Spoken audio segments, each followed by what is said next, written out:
இயேசுவில் பிரியமானவர்களே, இன்று ஆண்டின் பொதுக்காலம் 4ஆம் ஞாயிறை நாம் சிறப்பிக்கிறோம். இன்றைய 3 வாசங்களுடைய மைய சிந்தனை, ஆண்டவர் எளியவர்களோடு இருக்கிறார். இந்த சமூகம் யாரை எளியவர்களாக நினைக்கிறதோ அவர்களோடு கடவுள் இருக்கிறார் என்ற செய்தியைத்தான் 3 வாசங்களும் நமக்கு எடுத்து காட்டுகின்றன. அது ஒரு சில வாக்கியங்களை சொல்லி நான் நிறைவு செய்து இன்றைக்கு மழை பொழிவை நற்செய்தியை நாம் தியானிக்கலாம் என்று இருக்கிறேன். முதல் வாசகம் செப்பனியா இறைவாக்கின புத்தகத்தில் நாம் வாசித்தோம். அதிகாரம் 2 3வது வசனத்தை மட்டும் வாசித்தோம். அதிகாரம் 3 12 முதல் 13 வசனங்கள் விட்டு விட்டு நமக்கு கொடுக்கப்பட்டிருக்கிறது. என்ன கான்டெக்ட், என்ன சூழல்? செப்பனியா இறைவாக்கினர் இந்த இறைவார்த்தையில் அறிவிக்கிற போது என்ன சூழல், யாருக்கு அறிவிக்கிறார் என்றால், யூதா நாட்டில் இருக்கக்கூடிய, அதாவது எருசலேம் தலைநகராக வைத்து இருக்கக்கூடிய இந்த மக்களுக்கு அறிவிக்கிறார். என்ன நடந்துச்சு? கடவுளுடைய வழியை விட்டுவிட்டு மக்கள் பாவத்திலே இருந்தார்கள், கடவுளுடைய கட்டளைகளை கடைபிடிக்கவில்லை. எனவே செப்பனியா இறைவாக்கினர் கடவுளுடைய தண்டனையை பற்றி பேசுகிறார். நீங்கள் மனமாறாவிட்டால், 2ஆம் அதிகாரம் அப்படியாகத்தான் நமக்கு கொடுக்கப்பட்டிருக்கு. செப்பனியா இறைவாக்கினர், நீங்கள் மனமாறாவிட்டால் கடவுளுடைய தண்டனை உறுதி, எனவே மனமாறுங்கள். அதில் இருக்கக்கூடிய அந்த மனம் மாறுவதற்குண்டான வார்த்தைகளை நாம் இன்றைக்கு வாசித்திருக்கிறோம். எளியோரை அனைவரும் ஆண்டவரை தேடுங்கள். ஆண்டவரை தேடி வாங்க. கடவுளை விட்டு நீங்கள் வெளியே போயிட்டீங்க, ஆண்டவரை தேடுங்கள். நேர்மையை நாடுங்கள். நல்லது செய்யாமல் போறீங்க, தீமையை பண்ணிட்டு இருக்கிறீங்க, நேர்மையை நாடுங்கள். மனத்தாழ்மையே தேடுங்கள். கர்வத்தோடு இருக்கிறீங்க, ஆணவத்தோடு இருக்கிறீங்க, கடவுளை விட்டு விலகி போயிருக்கிறீங்க, பாவம் என்ன செய்யும், கடவுள் என்ன பண்ணுவார், மனத்தாழ்மை இல்லாமல் அகங்காரத்தோடு இருக்கிறீங்க, மனத்தாழ்மையை தேடுங்கள். ஆண்டவருடைய சினத்தின் நாளில் ஒருவேளை உங்களுக்கு புகலிடம் கிடைக்கும். மனம் மாறினீங்கன்னா உங்களுக்கு ஆண்டவருடைய மன்னிப்பு கிடைக்கும். ஆண்டு உங்களுடைய பாவத்தையெல்லாம் போக்கி அவருடைய புகழை அவருடைய இடத்துல உங்களை சேர்த்துப்பாரு. மனம் மாறுங்கள் அப்படின்னு சொல்லிட்டு அடுத்த அதிகாரத்துக்கு போகிறோம். 3ஆம் அதிகாரத்தில் அவர் சொல்லுகிறார், எளியவர்களை ஆண்டவர் கைவிட மாட்டார். யாரெல்லாம் எளியவர்களாக இருக்கிறார்களோ அவர்களை கைவிட மாட்டார். எளியோரை உன் நடுவில் நான் விட்டு வைப்பேன். ஆண்டவர் சொல்றார், எளியோரை நான் தண்டிக்க மாட்டேன், எளியோரை நான் விட்டு வைப்பேன். ஆண்டவருடைய தண்டனை நாளில் எளியோருக்கு நான் வாய்ப்பு கொடுப்பேன், நான் விட்டு வைப்பேன். ஆண்டவன் பெயரில் நம்பிக்கை கொள்வார்கள். இஸ்ராயலில் எஞ்சியோர் கொடுமைகளை இவர்கள் செய்ய மாட்டேன். இனிமேல் அவங்களுக்கு கொடுமை வராது. ஏழைகளுக்கு எளியவர்களுக்கு கொடுமை வராது. அச்சுறுத்தல் இன்றி அச்சுறுத்துவார் இன்றி அவர்கள் மந்தை போல் மேய்ந்திருப்பார். எந்த பயம் இல்லாமல் அவங்க இருப்பாங்க. யாரு? எளியவர்கள். பிரியமானவர்களே, இங்கே ஏழைகள் அப்படி இல்லை, எளியவர்கள். ரெண்டுத்துக்கு வித்தியாசம் இருக்கு.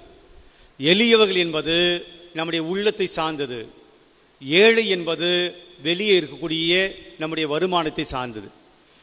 சாப்பிட்றதுக்கு ஒன்றும் இல்லை, தங்குறதுக்கு ஒன்றும் இல்லை, போட்டுக்கிறதுக்கு ஒன்றும் கிடையாது, வாழ்க்கையினுடைய அடிப்படை தேவைகள் நமக்கு பூர்த்தி செய்யப்படவில்லை. இதெல்லாம் என்னது? ஏழ்மை, வறுமை. ஆனால் இங்கே ஆண்டவர் எளிமையை பற்றி பேசுகிறார். இது மனம் சம்பந்தப்பட்ட ஒன்று. எளிமை என்பது, நீங்கள் பணம் இருக்கலாம், வசதியாக இருக்கலாம், பணக்காரர்கள் இருக்கலாம், ஆனால் ஆண்டவருடைய பார்வையில் நான் ஒன்றும் இல்லாதவன். ஆண்டவருடைய பார்வையில் எல்லாம் கடவுள் கொடுத்த ஆசீர்வாதம். ஆண்டவருடைய பார்வையில் எல்லாமே ஆண்டவருடையது என்று ஒன்றும் கிடையாது என்று எளிமையான உள்ளத்தோட கடவுளை மதிப்பதும் அயலானை மதிப்பதும் எளிமையான உள்ளம். இன்றைக்கு அப்படி இருக்காங்க.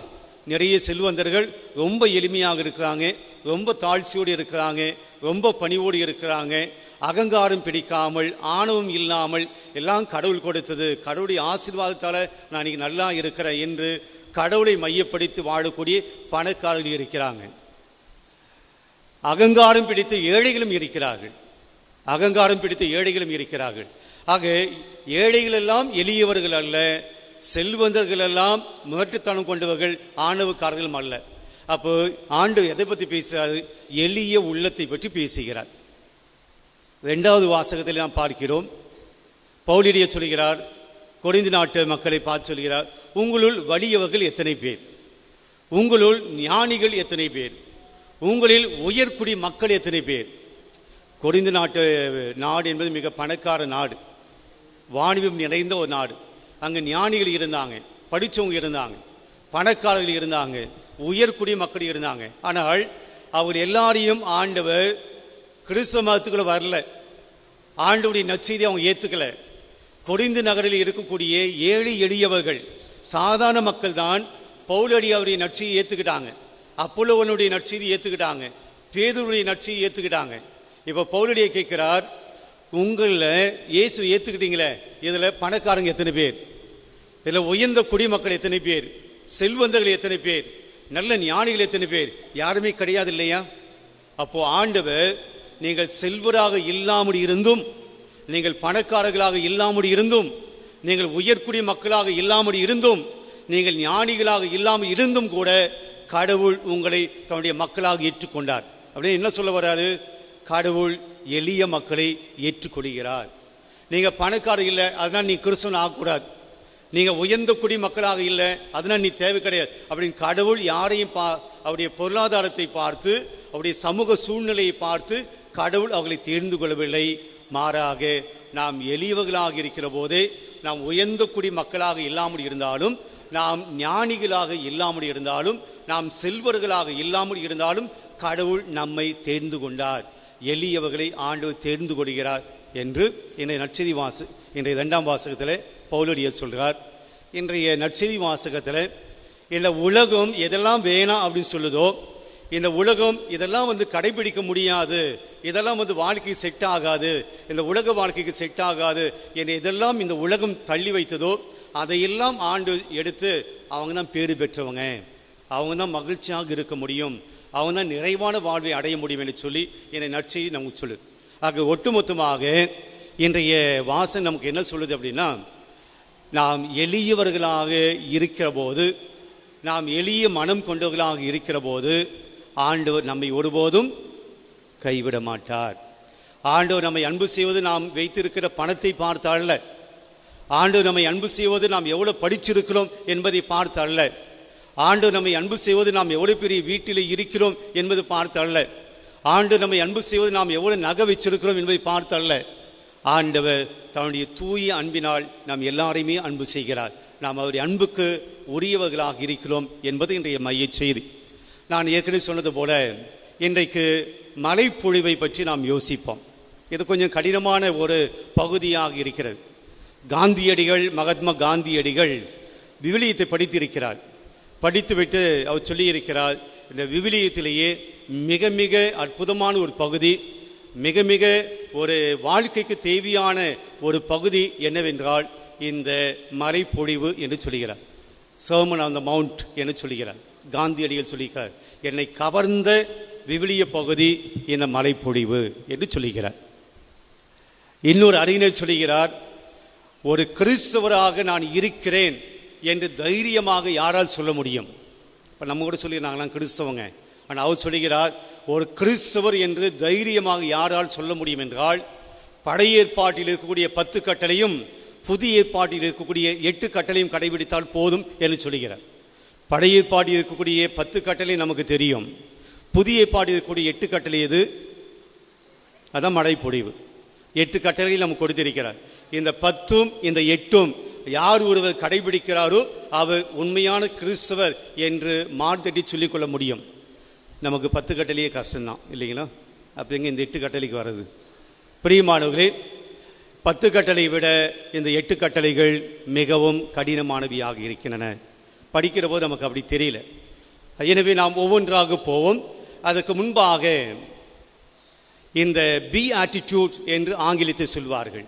இந்த மலைப்பொழிவை, பேறு பெற்றவர் என்ற பொழிவை பீஆட்டிட்யூட் என சொல்லுவார்கள். கிரேக்க மொழியில் இந்த பீஆட்டிட்யூட் என்கிற வார்த்தைக்கு என்ன ஒரு வார்த்தை அவர் கொடுத்திருக்கிறார் என்றால், மக்காரியோ என்ற வார்த்தை. பேர் கூட வச்சு சில பேர் மக்காரியோஸ் என்ற பேர் வச்சிருப்பாங்க. மக்காரியோ என்கிறதான் இந்த பீஆட்டிட்யூட் என்பதற்குண்டான வார்த்தை. என்ன அர்த்தம்? மக்காரியோ என்ற என்ன அர்த்தம்? மகிழ்ச்சி. மகிழ்ச்சி. இந்த மகிழ்ச்சி என்ற வார்த்தை இந்த இப்ரேய மொழியில், கிரேக்க மொழியில் நாம் நினைக்கக்கூடிய மகிழ்ச்சி கிடையாது. நமக்கு ஏதோ ஒரு கிஃப்ட் வருது, ஒரு சந்தோஷம். நமக்கு ஏதோ பிடித்தமான ஒரு நிகழ்ச்சி நடக்கிறது, நமக்கு ஒரு சந்தோஷம். அந்த மகிழ்ச்சியை இந்த மக்காரி என்ற வார்த்தை குறிப்பிடலை. இறைவனுடைய அருளை பெற்று அந்த இறைவனுடைய அருளை பெறுவதனால் ஏற்படக்கூடிய ஒரு மகிழ்ச்சி இருக்கிறத, அந்த மகிழ்ச்சியை பற்றி பேசுகிறாங்க. அப்போ இந்த 8 கட்டளை, இந்த சர்மன் ஆஃப் த மவுண்ட், இந்த பீயாட்டிடியூட் அல்லது இந்த பேறு பெற்றோர் இந்த வார்த்தை, இந்த பகுதிகள் மகிழ்ச்சியை தரக்கூடிய கட்டளைகளாக இருக்கின்றன. அதனால தான் ஆங்கிலத்தில் எப்படி சொல்லுவாங்க, ஹாப்பியா தோஸ்,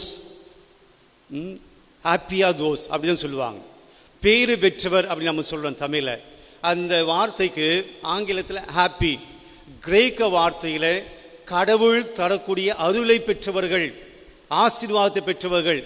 அப்போ இந்த பகுதி நமக்கு என்ன சொல்லுது அப்படின்னா, கடவுள் தரக்கூடிய ஆசீர்வாதத்தை பெறணும் அல்லது நாம் இந்த உலகத்தில் மகிழ்ச்சியாக வாழணும் என்றால் இந்த 8 விஷயத்தை கடைபிடிக்கணும் என்று சொல்லப்படுகிறது. இந்த 8 விஷயத்தை கடைபிடித்தால் நம்முடைய வாழ்க்கையில் மகிழ்ச்சியாக இருக்கலாம். இந்த 8 விஷயத்துக்கு முன்னாடி நாம் இந்த உலகத்தில் மகிழ்ச்சியாக இருக்கணும், மகிழ்ச்சியாக வாழ வேண்டும் என்றால் நமக்கு என்னென்ன வேணும்னு நினைக்கிறோம்? இது இருந்தால் மகிழ்ச்சி, இது இருந்தால் சந்தோஷம், இது இருந்தால் நிறைவான வாழ்வு கிடைக்கும். நாம் ஒன்று வச்சுருப்போம் இல்லைங்களா, நமக்கு ஒரு 8 கட்டளை வச்சுருப்போம். எதெல்லாம் இருந்தால் வாழ்க்கையில் மகிழ்ச்சி? நான் தமிழில் தான் பேச நினைக்கிறேன். எதெல்லாம் இருந்தால் நமக்கு மகிழ்ச்சி நினைக்கிறோம்? தப்பு இல்லை, தவறு இல்லை, எல்லாருக்கும் அதுதான் உள்ளே இருக்குது. நீங்கள் சொல்கிறதுனால நீங்கள் அப்படிப்பட்டவங்க அப்படிலாம் கிடையாது, எல்லாமே அப்படி தான். 10ஓடு 1 11, என்னோடும் சேர்த்து. ஓகே, சொல்லுங்கள். முதல்ல பணம், துட்டு, காசு, பணம் 1. 2 ஜுவல்ஸ். பார்த்தீங்களா, இந்த பக்கம் வந்தால் தான் வேறு விஷயம் கிடைக்கும். பதவி, ஓகே, பதவி 2. வேறு புகழ் 3. அடுத்து வீடு, காரு.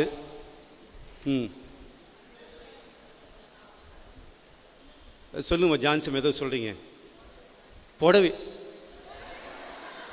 இப்போ நாங்கள் என்ன பண்ணுறது? புடவை வந்தால் சந்தோஷம் வருது. ஓகே, இதனால தான் நிறைய புடவை கடைகள்லாம் நல்லா ஓடுது. ஓகே, வேற படிப்பா? அதான் படிக்கிற பசங்க கேட்டால் சொல்லுவாங்க, அது எங்கள் வாழ்க்கையில் மிகப்பெரிய துக்கமான விஷயம். ஆரோக்கியம், ஹெல்த் இஸ் வெல்த். ஓகே, பிரியமானவர்களே, தேங்க்யூ. உங்களுடைய பதிலுக்கெல்லாம் ரொம்ப நன்றி. இதெல்லாம் இருக்கவங்க மகிழ்ச்சியாக நினைக்கிறீங்களா? பின்ன எதுக்கு சொன்னீங்க? நீங்கள் கேட்டீங்க, நாங்கள் சொன்னோம். சாரி, சுத்தம். நான் கேட்டதை நீங்கள் சொன்னீங்க. இப்போ நான் சொல்கிறதெல்லாம் நீங்கள் செய்வீர்களா? நான் சொல்ல ஆண்டவர் சொல்கிறார், 10 கட்டளை, 8 கட்டளைகளை கொடுக்கிறார். முதல் வாக்கியத்தை படிப்போம். முதல் கட்டளை, ஏழையரின் உள்ளத்தோர் பேறு பெற்று. ஏனெனில் யாரு பேறு பெற்றவங்க அப்படின்னு ஆண்டவர் சொல்றாரு அப்படின்னா, ஏழையரின் உள்ளத்தோர் பேறு பெற்றோர். ஏழையின் உள்ளத்தோர், அதான் மிக முக்கியமான வார்த்தை. த புவர் இன் ஸ்பிரிட், அது ஆங்கிலத்தில் நாம் பார்க்கணும். Poor in spirit. நாம ஏழைகளுடைய அந்த உள்ளம் நமக்கு வேண்டும். அப்போ ஏழை என்பது என்ன, ஏழைகளுடைய உள்ளம் என்பது என்ன அப்படி புரிந்து கொள்ள வேண்டும். பிரியமான, ஏழ்மை என்பது இல்லாமை. ஏழ்மை என்பது என்ன? இல்லாமை. என்கிட்ட பணம் இல்லை, நீங்க சொன்னது கார் இல்லை, என்கிட்ட வீடு இல்லை, என்கிட்ட பதவி இல்லை, அதெல்லாம் இல்லாமல் இருப்பதால் நான் என்னவா இருக்கிறேன்? ஏழையாக இருக்கிறேன். அப்ப ஏழை என்பது என்னிடம் இல்லை, இதெல்லாம் என்கிட்ட கிடையாது. அவங்ககிட்ட இருக்கு, அவங்ககிட்ட பெரிய வீடு இருக்கு, என்கிட்ட இல்லை. அவங்ககிட்ட கார் இருக்கு, என்கிட்ட இல்லை. அவன் வசதியா இருக்கிறான், எனக்கு வசதி இல்லை. அவன் நல்லா சாப்பிட்றான், எனக்கு சாப்பாடு கிடையாது. அவன் நல்ல துணிமணி போறான், எனக்கு துணிமணி கிடையாது. இல்லாமை என்பதுதான் ஏழ்மை. அப்ப இல்லாமை என்கின்ற இந்த மனநிலை எனக்கு வேண்டும். இல்லாமை என்கின்ற மனசு எனக்கு வேண்டும். என்ன மனசு? இன்னைக்கு நம்முடைய மனசுல நிறைய வச்சிருக்கிறோம், நிறைய கொட்டி கிடக்குது நம்முடைய மனசுல. என்னது? பகைமை, பொறாமை, அடுத்தவளை பற்றி என்ன தீய எண்ணங்கள், மோசமான எண்ணங்கள், பழி வாங்குறது, கோபம், எரிச்சல் எல்லாம் எங்க இருக்கு? இங்க இருக்கு. அப்போ நம்முடைய மனசு இல்லாமை என்ற சூழலில் நிறைவா மனசு ஃபுல்லா இருக்கு. அப்ப ஆண்டவர் சொல்றாரு, எப்போ உன்னுடைய மனசு இல்லாமை நிலைக்கு வருகிறதோ, எப்படி உன்னுடைய மனசு ஒன்றும் இல்லாத சூழலுக்கு வருகிறதோ, எப்போ உன்னுடைய மனசு எம்டியாக மாறுகிறதோ, வெறுமையாக மாறுகிறதோ, அப்போது உன்னுடைய மனசு சுத்தமாகும், மகிழ்ச்சி உள்ள வரும், சந்தோஷம் உள்ள வரும். இப்போ உங்களுடைய மனசுல கோபம் இருக்கு, எரிச்சல் இருக்கு, பழி வாங்குற மனப்பான்மை இருக்கு, ஆத்திரம் இருக்கு, சோகம் இருக்கு, இதெல்லாம் மனசுல வச்சு நீ சந்தோஷமா இருக்க முடியாது. அப்போ ஏழையரின் மனதோர் பேறு பெற்று என்பதை ஆண்டவர் என்ன சொல்ல வராரு?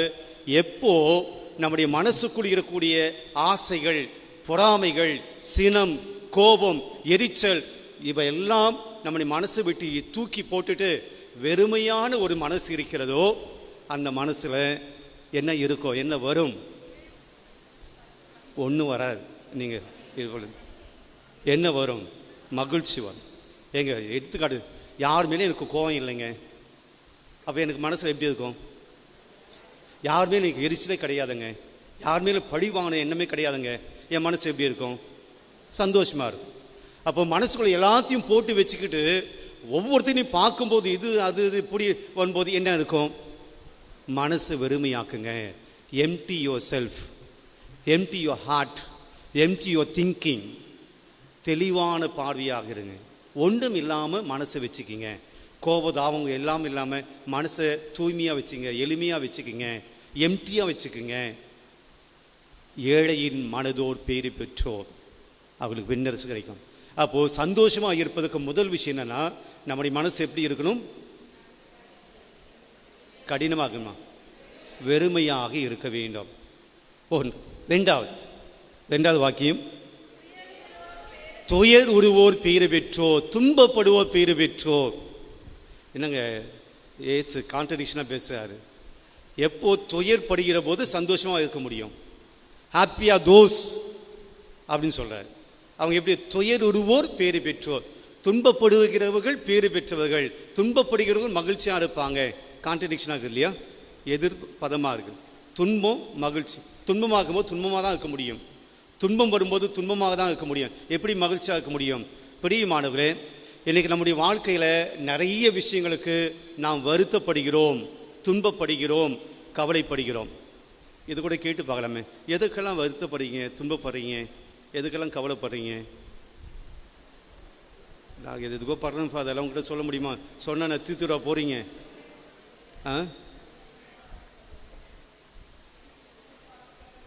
இல்லை கேட்கல, அதுதான் சத்தமும் சொல்லுங்க.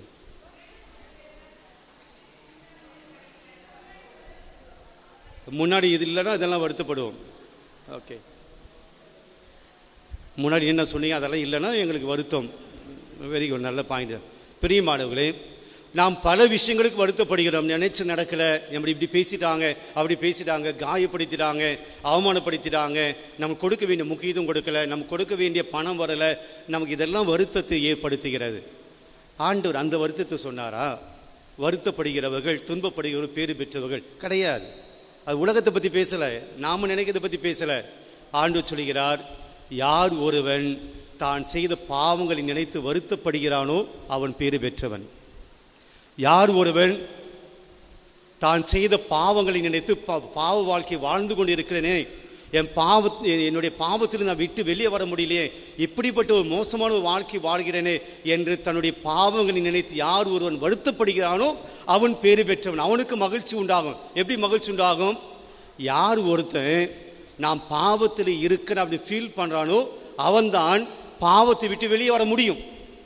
அவன் தான் பாவத்துக்குள்ளான மன்னிப்பு கேட்க முடியும், கடவுளுடைய இரக்கத்தை கேட்க முடியும். பாவம் செய்யறதையே ஃபீல் பண்ணாம, நான் எவ்வளோ பாவம் பண்ணிட்டேன் பார்த்தியா, நான் யார் தெரியுமா, பெரிய டான், எத்தனை பேர் அடிச்சுக்கன்னு தெரியுமா, எத்தனை பேர் திட்டிக்கன்னு தெரியுமா, எத்தனை பேர் பழி வாங்கியது தெரியுமா, பாவத்தை பற்றிய அந்த சாரி அந்த வருத்தப்படாத மனசுல மனமாற்றம் வராது. அப்ப ஆண்டவர் என்ன சொல்றாரு, உன் பாவத்துக்காக ஃபீல் பண்ணு, பாவத்துக்காக மனம் வருந்து, பாவ வாழ்க்கைக்காக சாரியா ஃபீல் பண்ணு. அப்படி ஃபீல் பண்ணினா உன் மனசுக்குள்ள மன்னிப்பு கேட்கணும் என்ற எண்ணம் வரும். அப்ப அந்த மன்னிப்பு கேட்டியன்னா உன் மனசு என்னவா இருக்கும், பாவத்திலிருந்து வெளியே வருவ. பாவம் இருக்கிற போது ஒருபோதும் சந்தோஷம் இருக்காது. பாவத்தை விட்டு வெளியே வந்துட்டீங்கன்னா தானாவே என்ன வரும், என்ன வரும், மகிழ்ச்சி. சந்தோஷம் கிடையாது, மகிழ்ச்சி வரும். ரெண்டுத்துக்கும் வித்தியாசம் இருக்கு. சந்தோஷம் வேற, மகிழ்ச்சி வேற. சந்தோஷம்ன்றது, நான் இப்போ ஒரு சிக்கன் பிரியாணி சாப்பிடும்போது எனக்கு சந்தோஷம், சாப்பிட்டு முடிச்சோன்னே சந்தோஷம் போயிடும். அது வெளியிலேருந்து எனக்கு உள்ளே வருது சந்தோஷம். இந்த பிரியாணினால எனக்கு சந்தோஷம், அது சாப்பிட்டோன்னே அந்த சந்தோஷம் போயிடும். மகிழ்ச்சி என்பது இங்கிருந்து வெளியே வருவது, மனசுக்குள்ளேருந்து வெளியே வருவது. நான் பட்டினியாக இருந்தாலும் கூட மகிழ்ச்சியாக இருக்க முடியும். பிரியமானவர்களே, அப்போது feel sorry for your since. அதுதான் ரெண்டாவது. வருத்தப்படுங்க. எதற்கு? உலக பொருள் எனக்கு கிடைக்கல என்பதற்காக அல்ல, நான் செஞ்ச பாவங்களுக்காக நான் வருத்தப்படுகிற போது ஆண்டவர் என்னுடைய பாவத்தை மன்னிக்கிறார். அப்போது என் பாவத்திலிருந்து நான் வெளியே வருவதற்கு ஆண்டவர் எனக்கு ஆசீர்வாதத்தை கொடுக்கிறார். தானாக சந்தோஷம் வரும். அடுத்து மூன்றாவது, கனிவுடையோ பேறு பெற்றோர். கனிவுடையோ பேறு பெற்றோர், அருமையான வார்த்தை. கனிவு, கனிவுடையோ பேறு பெற்றோர். பிரியமானவர்களே, அவர்கள் என்ன சொத்தாக்கி கொள்வர்? நாட்டை சொத்தாக்கி கொள்வார்களாம். பிரியமான, வழக்கமாக இந்த ஊரில் அல்ல நம்ம வாழ்கிற பகுதியில் யார் நாட்டை உரிமையாக்கி கொள்ள முடியும்? நாட்டான லேண்டு இல்லையா, இடத்தை யாரெல்லாம் உரிமையாக்கி கொள்ள முடியும்? ஏன் மைக்கு சரியில்லைன்னு நினைக்கிறீங்க? யார் இன்றைக்கு நம்முடைய இடங்களை அதிகமாக சொந்தமாக்கி கொள்ள முடியும்? ஒரே போட்டு போட்டீங்க, அரசியல்வாதிகள். அவங்க தான். நமக்கெல்லாம் ஒன்று ஒரு பீஸ் ஆஃப் லேண்டு கிடையாது. ஓகே, சரி, அரசியல்வாதிகள். அப்புறம் யாரு? கேட்கல, ஏதோ சொல்றீங்க. ரவுடிங்களா? கோயிலை உட்காந்து என்ன வார்த்தை பேசுனீங்க? ஓகே, பணம் படைத்தவர்கள், அதிகாரம் மிக்கவர்கள், இவர்கள் லேண்டை உரிமையாக்கி. நம்மகிட்ட பணம் இருந்துச்சுன்னா எந்த லேண்டானும் வாங்கலாம். பணக்காரர்கள், செல்வந்தர்கள், அதிகாரத்தில் உள்ளவர்கள், ஆள்பலம் உள்ளவர்கள், இவர்கள் நாட்டை உரிமையாக்கி கொள்ள முடியும். ஆனால் ஆண்டவர் சொல்றாரு, கனிவு உடையவர்கள் நாட்டை உரிமையாக்கி கொள்ள முடியும். கனிவு என்பது பணிவு. பணிவு உடையவர்கள் நாட்டை சொந்தமாக்கி கொள்ள முடியுமா? இன்னைக்கு தாழ்ச்சியோடு இருக்கிறவங்க நாட்டை சொந்தமாக்கி கொள்ள முடியுமா? நான் ரொம்ப பணிவாக இருக்கேன், 1 ஏக்கர் லேண்ட் எனக்கு கொடுங்க, சொல்ல முடியுமா? முடியாது. அப்போ ஆண்டவர் என்ன சொல்ல வர்றாரு? பணிவு உடையவர்கள், கனிவு உடையவர்கள். பிரியமானவர்களே, மீண்டும் ஆண்டவர் சொல்கிறார், நாட்டை உரிமையாக்கி கொள்வது என்பது பிளேஸ் கிடையாது, இந்த இடம் கிடையாது. நாட்டில் இருக்கக்கூடிய மக்கள் உங்களுக்கு சொந்தமாக மாறுவார்கள். நாட்டில் யார் இருப்பாங்க? மக்கள் இருப்பாங்க. நீங்க எப்போ பணியோடு இருக்கிறீங்களோ, தாழ்ச்சியோடு இருக்கிறீங்களோ, அப்போ அந்த நாடு உங்களுக்கு சொந்தமாகும். அப்படின்னா என்ன அர்த்தம்? இடம் கிடையாது, நாட்டில் உள்ள மக்கள் உங்கள் உறவை ஏற்றுக்கொள்வார்கள். இப்போ நம்ம வாழ்க்கையில ரொம்ப அகம்பாவத்தோடு ஆணவத்தோடு இருக்கவங்க கூட நம்ம பழகுவோமா? ரொம்ப எளிமையா பணிவா தாழ்ச்சியோடு இருக்க விட்டு கொடுத்து போறவங்க கிட்ட நம்ம பழகுவோமா? நாங்கள் அவங்ககிட்டையும் பழக மாட்டேன்னு உட்காந்துக்கிறீங்க. எளிமையா தாழ்ச்சியோடு பணிவோடு இருக்கக்கூடியவர்கள் நம்ம பழகுவோம். ஆண்டவர் சொல்றார், கனிவோடு இருக்கிறவர்கள் இந்த நாட்டை உரிமையாக்கி கொள்வார்கள். எல்லா மக்களும் அவங்களுக்கு சொந்தமாக மாறுவாங்க. உங்களிடம் பணிவிருப்பினால் எல்லோரும் உங்களை தேடி வருவார்கள். உங்களிடம் பணிவிருப்பினால் உங்களுடைய உறவுகள் அதிகமாகும். உங்களிடம் பணிவிருப்பினால் உங்களுடைய நட்பு அதிகமாகும். நாடு உங்களுக்கு சொந்தமாகும். ஆக தாழ்ச்சியோடு இருக்கிற போது நம்முடைய வாழ்க்கையில் என்ன வந்து சேரும்? மகிழ்ச்சி வந்து சேரும். சரிங்களா? இன்னைக்கு 100 ஏக்கர் கூட வச்சுன்னு இருப்பாங்க, ஆனால் சொந்த பந்தம் இருக்காது, உறவுகள் இருக்காது, நல்ல நட்பு இருக்காது. சந்தோஷம் கிடைக்குமா? ஒன்றுமே இருக்காது. ஒரு லேண்டு இருக்காது, வாடகை வீட்டில் இருப்பாங்க, ஒரு சொத்து பத்து ஒன்று இருக்காது. ஆனால் நிறைய உறவுகள் வச்சுருப்பாங்க, நிறைய நண்பர்கள் வச்சுருப்பாங்க. வீட்டில் உட்கார்ந்து கூட இடம் இருக்காது, அவ்வளோ கெஸ்ட்டு வருவாங்க, ஃபங்க்ஷன் தான், உறவை நல்லா காத்திருப்பாங்க. இவங்க மகிழ்ச்சியோடு இருப்பாங்க. அப்போ எது நமக்கு மகிழ்ச்சி கொடுக்குறது? நல்ல உறவுகள். ஆண்டவர் சொல்கிறார், நீங்கள் பணிவோடு தாழ்ச்சியோடு இருந்து பாருங்கள், உங்கள் வாழ்க்கையில் மகிழ்ச்சி கிடைக்கும். மூன்றாவது. நான்காவது, நீதியின் வாழ் நீதி நிலைநாட்டும் வேட்கை கொண்டோர். இந்த வேட்கை என்பதை வேறு வார்த்தை மாற்றிருக்கிறாங்க. என்ன வார்த்தை? பசிதாகம் உள்ளோர் பேறு பெற்றோர். நீதியின் வாழ் பசிதாகம் உள்ளோர் பேறு பெற்றோர். இன்னைக்கு இந்த வேட்கை என்பது என்னது? விலங்குகள் பசி எடுக்கும்போது வேட்டைக்கு போகிறது. அப்போ பசி எடுக்கிற போது வேட்கைக்கு போகும். அப்போ நீதியின் வாழ் பசிதாகும். இன்னைக்கு நமக்கு நிறைய பசி இருக்கிறது. வயிற்று பசி, மனசு பசி, நம்முடைய எண்ணங்களில் பசி. இது இல்லையே, அது இல்லையே, இது வேணும், அது வேணும், இது கிடைச்ச போதும், அது கிடைச்ச போதும் என சொல்லி நிறைய பசி. உணவுக்கான பசி, வயிற்றுக்கான பசி, நம்முடைய மனசுக்கான பசி. ஆண்டவர் சொல்றார், நீதியின் வாழ் பசி இருக்க வேண்டும். பசி இருந்தால் என்ன பண்ணுவீங்க? உங்களுக்கு பசியோடு இருக்கிறீங்க. எவ்வளோ பல பேருக்கு அப்படி தான் இருக்கும். சுகர் பேஷண்ட்டாக இருப்பீங்க. பசியோடு இருந்தால் நாம் எதை தேடுவோம்? உணவை தேடுவோம் இல்லையா? உணவு தேடுவோம். இந்த பசி என்பது நம்ம உணவை தேடிப்போம். பிரியமான ஆண்டு சொல்ல, நீதியை தேடி போங்க, உங்கள் வாழ்க்கையில் நிம்மதி கிடைக்கும். பசிதாகம் உள்ளோர். நமக்கு இந்த உலகத்தினுடைய பொருட்கள் மீது தான் ரொம்ப வேட்கை இருக்கிறது, பசி இருக்கிறது. அடைந்து தீரணும், அது எப்படியாவது வாங்கிடணும், எப்படியாவது நமக்கு கிடைக்கணும். ஆனால் ஆண்டவர் சொல்கிறார், உண்மை உள்ளவனாக இருக்கிறியா? நேர்மையாக இருக்கிறியா? பிரியமானவர்களே, இந்த உலகத்தினுடைய மனிதர்கள், இந்த உலகத்தினுடைய போக்கு நிறைய சேர்த்து வைக்கணும். அது தீய வழியில், அநியாய வழியில், தவறான வழியில் எல்லாத்தையும் சேர்த்து வச்ச பின்னாடி என்னவா மாறுது? சந்தோஷம் வந்துடுதா? பயம்தான் வருது. எப்போ மாட்டிப்போம்? எப்போ நாம் மாட்டிப்போம்? எப்போ இன்கம் டேக்ஸ் பிடிப்பாங்க? இதை சொத்து எப்படி வந்துச்சு? நாம் தவறான வழிகளில் செல்வத்தை சேர்க்கிற போது நமக்கு மகிழ்ச்சி வராது, பயம்தான் வரும். ஆனால் உண்மையான வழியிலே செல்வத்தை சேர்க்கிற போது, உண்மையான வாழ்க்கை வாழ்கிற போது நமக்கு பயம் கிடையாது. அப்போ என்ன கிடைக்கும்? நமக்கு மகிழ்ச்சி கிடைக்கும். அப்போ உண்மையாக வாழ்வதற்குண்டான வாழ்க்கையை நீங்கள் வாழ வேண்டும். அப்படி வாழ்ந்தீங்கன்னா, யாரையும் ஏமாற்றாமல், யாரையும் அநியாயமாக இது பண்ணாமல் நேர்மையாக நீங்கள் இருந்தீங்கன்னா வாழ்க்கையில் மகிழ்ச்சி கிடைக்கும். எத்தனை முடிச்சுக்குவோம்? 4. அடுத்து கடைசியில் நான் கேட்பேன் எல்லாம். அடுத்து, இதுக்கு எக்ஸ்பிளனேஷன் தேவை கிடையாது, இதுக்கு விளக்கம் தேவை கிடையாது. இரக்கமுடையோ பேறு பெற்றோர். ஆண்டவர் நற்செய்தியில் அடிக்கடி சொல்லக்கூடிய வார்த்தை இரக்கம், பரிவு. சாப்பாடு இல்லை, சிலர் சொல்கிறாங்க மாலை நேரம் ஆயிடுச்சு, மக்களை வீட்டுக்கு அனுப்புங்க. இயேசு சொல்கிறார், அவர்கள் மீது ஆயினில்லா ஆடுகளை போல் அவர்கள் இருந்ததினால் அவர்கள் மீது ஆண்டவர் பரிவு கொண்டார், இரக்கம் கொண்டார்.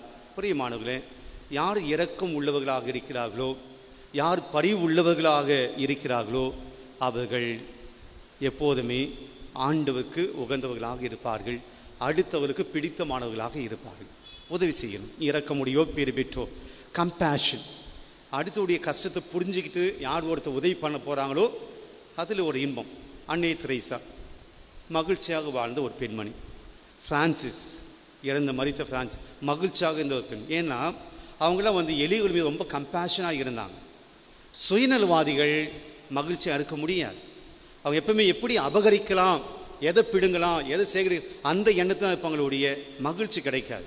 ஆக இரக்கமுடையோர் பேறு பெற்றோர் என அவர்கள் அடுத்தவுடைய இரக்கத்தை பெறுவாங்க. நீங்கள் ஒருத்தர் மேலே இரக்கமாக இருந்தீங்கன்னா அவங்க உங்கள் மேலே இறக்கப்படுவார்கள். பிரியமானவர்களே, 5வது இரக்கம். 6வது தூய்மையான உள்ளம். இதுவும் நமக்கு விளக்க வேண்டிய அவசியம் இல்லை. மனசு தூய்மை. ஒரு தெளிந்த நீர் இருந்தால்தான் கீழே இருக்குது என்ன பார்க்க முடியும். தெளிந்த நீர் இருந்தால் கீழே என்ன இருக்குது, கல் இருக்கா, மணல் இருக்கா, இல்லை உடஞ்சி போல கண்ணாடிகள் இருக்கா, உள்ளே என்ன இருக்குது பார்க்க முடியும். கலங்கி போன நீரில் பார்க்க முடியாது. மனசு சந்தோஷமாக இருந்தால் தான் வாழ்க்கை நல்லா இருக்கும்.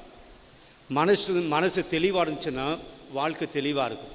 இங்கே 1008 குழப்பங்கள், 1008 பிரச்சனைங்க போட்டுக்கிட்டு அது குழம்பிக்கிட்டு எப்படி மகிழ்ச்சி இருக்க முடியும்? காலையில் எழுந்தவுடனே டென்ஷன், காலையில் எழுந்தவுடனே பிரச்சனைகள், காலையில் எழுந்தவுடனே வருத்தங்கள். பாவத்தை பற்றி எண்ணங்கள், பாவத்தை தேடக்கூடிய மனநிலை, வாழ்க்கை மகிழ்ச்சியாக இருக்காது. தூய்மையான உள்ளம், தெளிவான பார்வை, தெளிவான சிந்தனை. அடுத்து அமைதியை ஏற்படுத்துவோர். பிரியமான, இன்னைக்கு எல்லாமே சண்டைகளை ஏற்படுத்தக்கூடியவர் தான் அதிகமாக இருக்கிறார்கள். நாடு முழுக்க, ஊர் முழுக்க, கட்சிகள் முழுக்க, நம்முடைய வீடுகள் முழுக்க சண்டையை ஏற்படுத்துகிறவர்கள் நிறைய பேர் இருக்காங்க. பிரச்சனையை ஏற்படுத்தக்கூடியவங்க நிறைய பேர் இருப்பாங்க. பிரியமானவர்களே, இந்த சண்டை ஏற்படுத்துகிறவர்கள், பிரச்சனை ஏற்படுத்தவங்களுடைய மனநிலை என்னது? எதுக்காக சண்டையை உண்டு பண்ணுறாங்க? எதுக்காக சண்டையை மோட்டிவேட் பண்ணுறாங்க? நாங்களாம் அப்படி இல்லை ஃபாதர், அதனால் அப்படி இருக்கீங்களா? இல்லை, ஒரு நாட்டுக்கும் கூட நம்ம எடுத்துப்போம். 2 நாடு சண்டை போடுது, ஏன் இந்த சண்டையை மோட்டிவேட் பண்ணுறாங்க? சமாதானமாக இருக்கக்கூடாதுக்காக. சுயநலம். உன்னுடைய நாடு எனக்கு வேண்டும், உன்னுடைய எல்லை பகுதி எனக்கு வேண்டும், அது உன்னுடைய சொத்துக்கள் எனக்கு வேண்டும், அவ்வளவுதான். சண்டைகளை ஏற்படுத்தினுடைய நோக்கம் என்ன? சுயநலம். பிரியமானவர்களே, அப்போ சுயநலம் இல்லாத மனிதர்கள் எப்படி இருப்பாங்க? அவர்கள் அமைதியை தேடுவார்கள், சமாதானத்தை தேடுவாங்க. அமைதியை ஏற்படுத்துகிறவர்கள், ஆண்டு சொல்ல, அமைதியை ஏற்படுத்துவோர் சந்தோஷமா இருப்பாங்க. நான் அமைதியை உண்டு பண்ணணும்னு சொன்னால் முதல்ல எனக்குள்ளே என்ன இருக்கணும்? அமைதி இருக்கணும். இங்கே அமைதி இருந்தால் தான் அங்கே அமைதி ஏற்படும். இங்கே மனசில் அமைதி இல்லைன்னா நான் அமைதியை ஏற்படுத்த முடியாது. பிரியமானவர்களே, இயேசு காட்சி கொடுத்த போது தன்னுடைய சீடர்களை பார்த்து என்ன சொன்னார்? உங்களுக்கு அமைதி. ஆக அமைதியை ஏற்படுத்தக்கூடியவர்கள் எங்கே சண்டை நடந்தாலும் போயிட்டு வேண்டாம், மன்னிச்சிடுங்க, விட்டு கொடுத்து போங்க என்று அமைதியை நாடக்கூடியவர்கள், அமைதி ஏற்படுத்தக்கூடியவர்கள் மகிழ்ச்சியாக இருக்க முடியும். சண்டை போடுகிறவர்கள், சண்டையை ஏற்படுத்தக்கூடியவர்கள் ஒருபோதும் மகிழ்ச்சியாக இருக்க முடியாது. இறுதியாக 8வது, நீதியின் பொருட்டு நல்லதுக்காக கஷ்டப்படணும், நல்லதுக்காக துன்பப்படணும். கிறிஸ்தவ வாழ்க்கை நம்ம எப்படி நினைக்கணும் அப்படின்னா, துன்பமே இல்லாமல் வாழ்வது தான் கிறிஸ்தவ வாழ்க்கை அப்படின்னு நினைக்கணும். ஆண்டுகிட்ட வந்தோன்னு என்ன சொல்கிறோம்? ஆண்டவரே, இந்த கஷ்டம் போயிடணும், இந்த துன்பம் போயிடணும், இந்த பிரச்சனை போயிடணும், துன்பம் இல்லாத வாழ்க்கை எனக்கு கொடுங்க, அப்படி தானே ஜெபிக்கிறோம். ஆமாவா இல்லையா? ஆனால் வார்த்தை சொல்லுது, நீதியின் பொருட்டு துன்பப்பட வேண்டும். நீ நல்லது செய்கிறப்போ உனக்கு கஷ்டம் வரும், ஏற்றுக்கோ. நீ நல்லது பண்ணும்போது உனக்கு துன்பம் வரும், ஏற்றுக்கணும். நல்லது செஞ்சாரு, என்ன வந்துச்சு? சிலுவை வந்துச்சு, சிலுவை சாவு வந்துச்சு, ஏற்றுக்கோ. நல்லதுக்காக துன்பப்படுகிற போது சந்தோஷம் வரும், மகிழ்ச்சி வரும், சாட்டிஸ்ஃபேக்ஷன் வரும். நான் இந்த நல்லது பண்ணேன், ஒரு திருப்தி. இந்த நல்ல காரியம் பண்ணேன், ஒரு மகிழ்ச்சி. இந்த நல்ல காரியம் பண்ணேன், என்ன தப்பாக பேசினாங்க, பரவாயில்ல, நான் செஞ்சது நல்லதாக. இயேசு பேய் ஓட்டுறாரு, இயேசு பேய் ஓட்டுறாரு. அங்கிருந்த பரிசேயர்கள் இயேசு என்ன சொன்னாங்க? பேய்களுடைய தலைவனை கொண்டு இதுதான் நடக்கும். நீங்கள் நல்லது செஞ்சு பாருங்கள், கெட்ட பேர் தான் வரும். நீங்கள் நல்லது செஞ்சு பாருங்கள், உங்களுடைய விமர்சனம் தான் செய்வார்கள். அதற்காக நாம் என்ன செய்யணும்? விட்டுடணும். அப்படி தானே? ஆமாவா? ஆண்டு சொல்கிறார், செய்யுங்க, நீங்கள் மகிழ்ச்சி பார்ப்பீங்க, மன நிறைவு பார்ப்பீங்க. சாவும்போது சந்தோஷத்தோடு செத்து போக முடியும், மறிக்கிற போது மகிழ்ச்சியோடு செத்து போக முடியும். நான் இதை செஞ்சேன், இப்படி பண்ணாங்க, நான் விட்டுட்டேன். இதை செஞ்சேன், இப்படி சொன்னாங்க, நான் விட்டுட்டேன். நான் இதை பண்ண போமே, இந்த முட்டுக்கட்டை வந்துச்சு, விட்டுட்டேன். அதனால நான் எதுவுமே செய்யலை. சாகும்போது நீங்கள் என்ன செஞ்சுன்னு ஒரு திருப்தி கிடைக்கும். இறக்கிற போது என்ன செய்ய ஒரு திருப்தி கிடைக்கும். இதை ஒவ்வொரு நாளும் படுக்கிறதுக்கு போகிறதுக்கு முன்னாடி யோசிச்சு பாருங்கள், நான் இன்றைக்கி என்ன நல்லது பண்ணேன், இன்றைக்கி நான் தூங்க போகிறேன். இந்த நாள் முழுச நான் என்ன பண்ணேன், நல்லது என்ன பண்ணேன், அதுக்காக வந்த கஷ்டத்தில் நான் என்ன பண்ணேன். ஒவ்வொரு நாளும் நாம் நல்லது செய்து தூங்க செல்கிற போது நமக்கு புரியும் அந்த சாட்டிஸ்ஃபேக்ஷன், அந்த மகிழ்ச்சி நமக்கு புரியும். நாம் செய்யக்கூடிய நல்ல காரியங்களினால் நமக்கு வர சந்தோஷம் புரியும். பிரியமானவர்களே, ஆண்டவர் இந்த 8 கட்டளையை சொல்கிறார். யாராவது திருப்பி ஒவ்வொரு வார்த்தையில் சந்தோஷமாக இருப்பதற்கு 8 விஷயங்கள். 1, மனசை எளிமையாக வச்சிங்க, எம்டியாக வச்சிங்க. நிறைய குழப்பத்தை உள்ளே போட்டு குழம்பாதீங்க. கோபத்தெல்லாம் உள்ளே போட்டுக்கிட்டு டென்ஷன் ஆகாதீங்க. எல்லா பகைமை எண்ணங்கள்லாம் உள்ளே போட்டு எப்போ பழி வாங்கலாம், எப்போ பேரை கெடுக்கலாம், வேண்டாம். எளிமையான ஒரு உள்ளம், தாழ்ச்சியான ஒரு உள்ளம். ஆக உங்கள் மனதை தூய்மைப்படுத்துங்கள், வெறுமையாக்குங்கள். 2வது, உங்களுடைய பாவத்தை நினைத்து மனம் வருந்துங்கள், மனம் மாறுங்கள். 3வது, தாழ்ச்சி உடையவராக ரொம்ப பணிவோடு இருங்க. எதுக்கு எடுத்தாலும் கோபம், டென்ஷன், ஆத்திரம், பழி வாங்க இல்லை, தாழ்ச்சியோடு பணிந்து போங்க. 4வது, நன்மை செய்வதில் ஆர்வம் காட்டுங்கள். 5, இரக்கம் உடையவர்களாக இருங்கள். 6, தூய்மையான உள்ளம். 7, அமைதி விரும்பணும், அமைதியை கொடுக்கணும். 9, 8, துன்பங்கள் மத்தியிலும் கூட நல்லது செய்யணும். இப்பயே நமக்கு ஞாபகம் இல்லை, எங்கே வெளியே போயிட்டு அப்படி தானே. இதை படிக்கிற போதெல்லாம் நமக்கு இந்த நினைவுகள் வரட்டும். முடிந்த அளவுக்கு இதை செய்வதற்கு நாம் முயற்சி செய்வோம். எழுந்து நிற்போம்.